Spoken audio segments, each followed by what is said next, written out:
일본 제국주의 731 부대는 한국의 저명한 시인 윤동주와 독립투사 영웅인 이청천 같은 한국인 수감자와 민간인에게 생체실험이라는 만행을 저질렀다. 미국 국립보건원 NIH는 미국 최대의 연구지원 기관으로 미국에서 각종 의료와 건강 관련 정책을 총괄하는 행정기관입니다.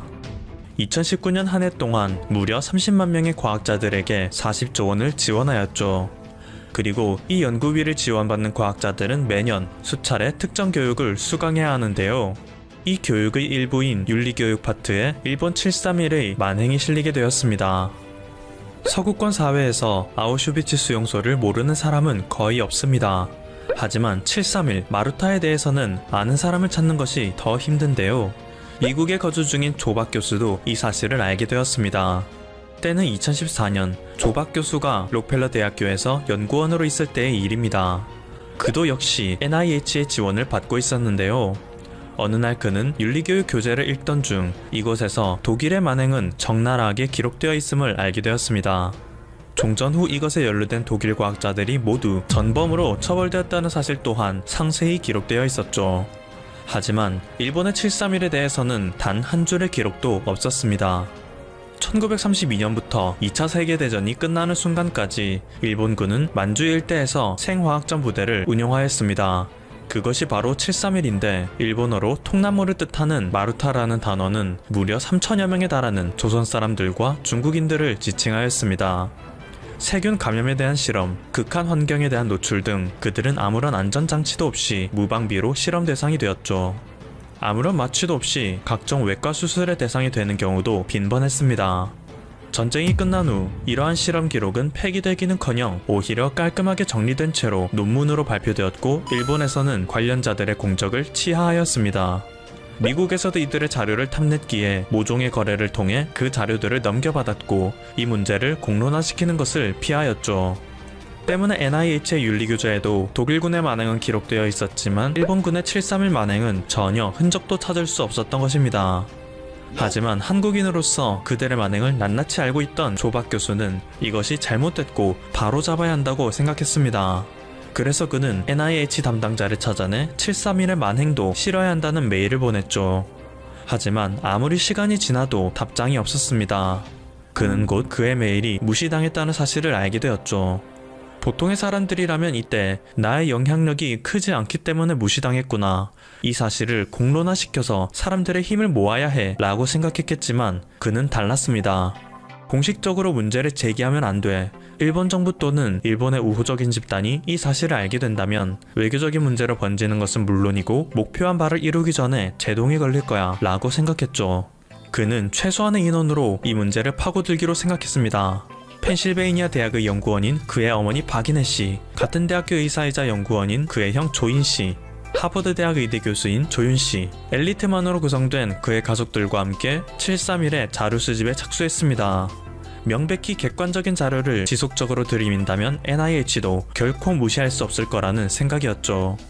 한국은 물론이고 중국, 러시아 등의 버젓이 남아있는 731 피해자들의 증언 기록과 사진 등의 자료를 2014년 10월부터 2019년 12월까지 무려 5년의 세월 동안 매주 NIH 담당자에게 보냈습니다. NIH가 그의 메일에 처음으로 반응을 보였던 것은 그들이 최초로 메일을 보냈던 2014년으로부터 3년이 지난 2017년이었죠. 하지만 독일 과학자들이 그랬던 것처럼 일본 과학자들도 만행을 저질렀다. 단 한 줄이었습니다. 독일의 만행에 비해 너무나도 빈약한 설명만이 추가되었죠. 조 교수 가족은 이것만으로 만족할 수 없었습니다. 독일의 만행과도 같이 일본의 만행도 NIH 윤리연보에 정확하게 서술되어야 한다고 주장했습니다. 그들의 일관된 주장은 2019년 12월까지 지속됐죠.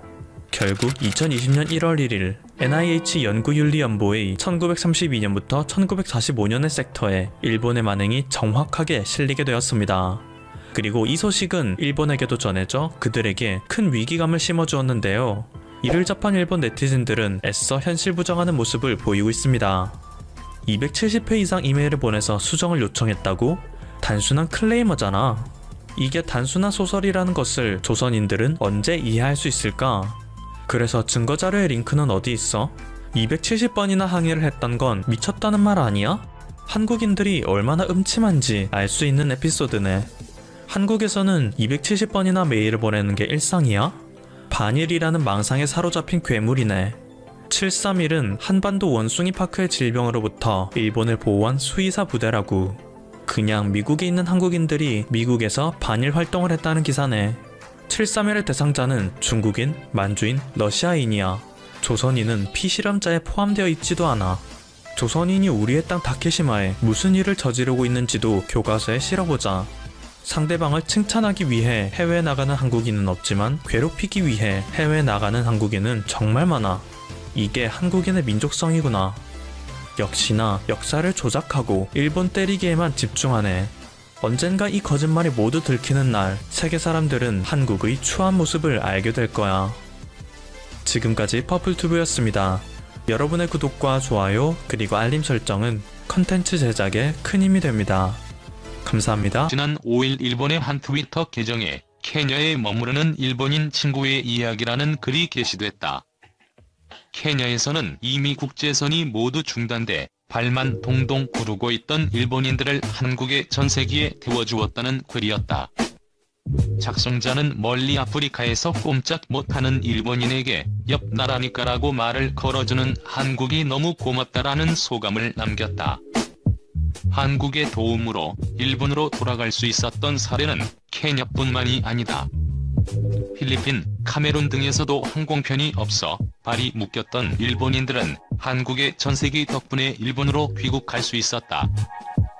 지난 11일 요미우리 신문은 일본 외무성의 발표를 인용해 한국과 일본이 정치적으로 대립 상황을 이어가는 반면 코로나19와 관련해서는 양국이 힘을 합쳐 대응 중이라고 보도했다.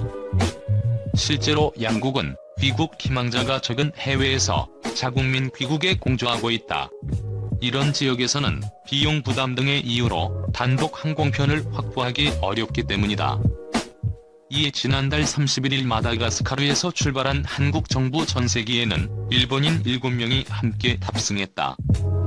이달 3일 필리핀에서는 한국 전세기에 일본인 12명이 올랐고 6일 케냐발 항공편에도 일본인 약 50명이 같이 출국했다. 카메룬에서도 양국이 공동으로 전세기를 마련해 일본인 56명이 함께 귀국했다. 지난 8일 있었던 연합뉴스와의 인터뷰에서 도미타 고지주한 일본 대사는 자국민 대피 상황에서 한국의 주도로 준비된 전세기에 일본인도 탑승했다면서 해외에서 이루어지는 한일 협력이 든든하다라고 말하며 한국의 도움에 감사하다는 의견을 전했다. 이 같은 내용에 대다수의 일본 누리꾼들도 자국민을 안전하게 데려올 수 있게 도움을 준 한국에 큰 감사를 표하고 있다. 일본 누리꾼들은 한국 사람들은 역시 너무 친절하다. 코로나 끝나면 나도 한국에 또 가고 싶다. 친절히 대해주셔서 너무 감사합니다라는 반응을 보였다. 코로나19와 관련해 선진적이고 뛰어난 방역 시스템을 구축해 방역 선진국의 위상을 세운 한국이 마음 씀씀이에서도 선진국다운 모습을 보여 전 세계의 모범이 되고 있다. 일본 코로나 확산, 기뻐할 일인가? 일본 내 코로나19 확진자가 폭증하면서 관련 기사에 반일 댓글이 줄을 잇는다. 지용문이 열려 1만 명 돌파는 시간 문제 절대 도와줘선 안 된다 등 섬뜩한 내용 투성이다. 2011년 동일본 대지진 때 560억 원 이상의 성금을 모아줬던 한국인의 심성이 어찌 이리 살벌해졌는가. 5년 뒤인 2016년 구마모토에 강진이 덮쳤는데도 일본을 돕자는 목소리가 실종된 적이 있다. 대지진 이후 한일 간에 불거진 위안부, 독도 갈등 탓이었다. 그러자 위안부 피해자인 김복동, 길원옥 할머니가 성금 130만 원을 내며 호소했다. 우리의 상대는 정부이지 일본 사람과 싸우는 게 아니니 도와주자고. 일본 내 코로나 확산을 걱정해야 하는 건 인도주의 때문만은 아니다. 당장 제1교포만 60만 명에 일본 유학생도 1만 7천 명이다. 한쪽에선 코로나로 일본 경제가 꺼질 경우 한국 측이 반사이익을 볼 거란 기대도 있는 듯하다. 일본 업체가 헤매면 경쟁자인 한국 회사 측 해외 점유율이 높아질 거란 논리다. 하지만 다른 외국 경쟁자들이 득실되는 세상이다. 일본 몫을 죄다 한국 회사들이 챙긴다는 보장이 없다. 도리어 일본의 심각한 침체로 우리 경제가 볼 피해부터 우려하는 게 옳다. 최대 고민은 반도체, 디스플레이, 화학제품 등 많은 전략 품목들의 핵심 소재, 부품들이 여전히 일본제라는 점이다. 부품을 대던 일본 회사들이 멈춰서면 이들 품목은 물론 수소차, 인공지능, 배터리 등 미래의 먹거리 산업도 결정적 타격을 입을 수밖에 없다. 이뿐 아니다. 서민들의 마지막 자금 조달처인 대부 업계에선 일본계 기업들이 큰손이다. 2018년 말 기준으로 17조 3천여 원에 달하는 대부 업계 대출금 중 근 40%인 6조 6천여 원이 일본계였다. 일본의 돈줄이 마르면 이들 대부 업체가 국내 자금을 회수해갈 게 뻔하다. 서민들의 급전 마련 창구마저 막히게 되는 것이다. 코로나 확산에 따른 일본 경제의 마비는 우리에게 희소식이 아닌 비보라는 얘기다. 지난 10일 미국의 저명한 싱크탱크인 외교위원회는 눈길을 끄는 좌담회를 열었다. 코로나에 지정학 일본과 한국이란 주제로 두 나라의 대응책과 양국 관계를 살펴보는 자리였다. 이날 가장 가슴에 와 닿은 대목은 양국이 협력하길 국제사회가 바라고 있다는 CFR의 실러 스미스 박사의 당부였다. 그는 한국과 일본은 처음으로 코로나를 접한 민주국가들로 지금도 최전선에서 싸우고 있다고 설명했다. 그러면서 많은 경험을 쌓은 양국 전문가들이 힘을 합치면 중요한 성과를 낼 수 있다고 기대했다. 지난 8일 예멘에서는 친이란 성향의 후티 반군과 싸워온 사우디아라비아 중심의 아랍연합군이 휴전을 선언했다. 코로나 때문이었다. 역사적으로 지독한 전염병이 돌면 하던 전쟁도 멈추는 게 동의였다. 1350년 100년 전쟁 중이던 영국과 프랑스가 무기를 내려놓은 것도 패스트 때문이었다. 이렇듯 한국과 일본이 그간 어떤 갈등을 벌여왔든 지금은 싸움을 멈출 때다.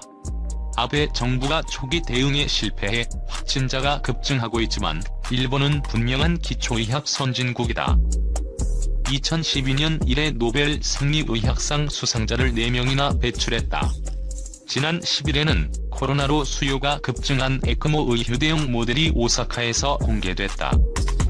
지금 전 세계의 눈은 코로나를 먼저 겪은 동북아에 쏠리고 있다. 이 지역에서 뭔가 해법을 찾아내주길 바라는 전 세계인의 기대가 간절하다.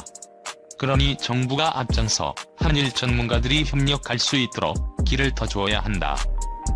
최근 마다가스카르, 카메룬, 케냐, 필리핀 등에 갇힌 한국 교민들을 데려오기 위해 보낸 전세기에 일본인들을 태워준 것은 대승적으로 잘한 일이다. 무슨 이유에 속은 한 해 1000만 명 이상이 오갔던 옆 나라가 전염병 소굴로 변하는 것은 불행하기 짝이 없는 일이다.